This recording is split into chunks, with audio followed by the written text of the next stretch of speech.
We have parts. Here's the suspension components, the coilovers I'll be using. The yellow ones are off 0106 Suzuki GSXR 1000. The black one is just a mock-up shock. It's the same length, but the finished vehicle will use a total of 4 yellow ones off of an 0106 mounted inboard like an F1 style car. It's a 06 Gixxer oil cooler that I'm going to use. It's bigger than the factory Honda one. Speaking of Honda, this is the 09 Honda CBR600RR motor. Has 918 miles on it.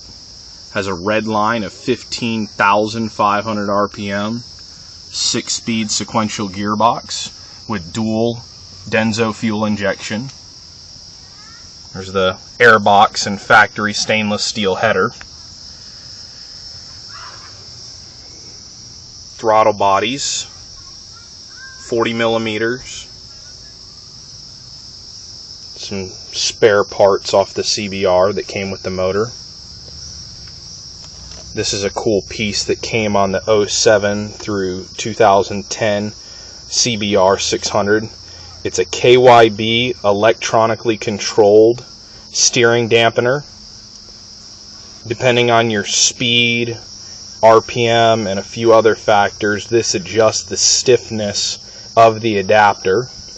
We're actually going to try and run this on the cart with the steering that we end up using. There's my factory fuel pump and sending unit. A bunch of other assorted pieces. Shift linkage. Now we will not be using the factory airbox due to height restrictions in the Berkeley.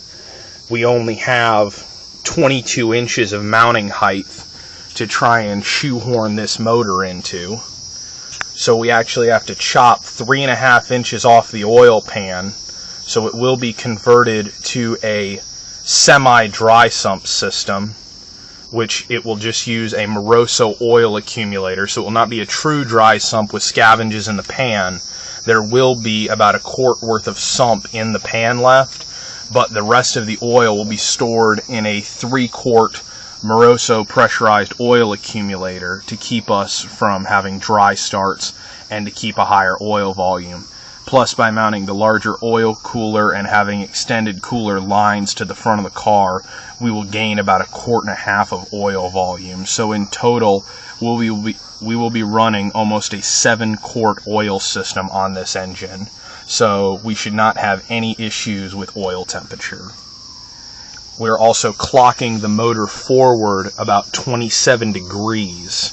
Now, some of you might be scared of clocking a motorcycle engine that far, but we have checked with representatives at Honda and other motorcycle specialists in our area here in Tampa Bay, and they have all assured us that there is no problem with clocking an engine that far forward or that far backwards due to the way the engines are designed. Remember, this is a motorcycle engine that is designed to run at peak power in multiple directions. MotoGP riders are getting these motors completely sideways at 180 miles an hour and not having oiling issues. So these motors are almost as universally mounted as a 2-stroke engine. Not quite. You can't run them upside down like your chainsaw, but you can mount them at a pretty extreme angle due to the way the oiling systems are and not really have any issues. So that's one of the cool advantages of running the motorcycle engine. Now, at this time, we're not building a reverse into the car. A lot of people have talked about doing electronic reverses or using the rear end from a trike, which are all great ideas, but at this time we're just going to go with a direct chain drive, seeing as the cart should be around 700 pounds when it's done. We're not really worried about backing up. We can just push it. That's all for now.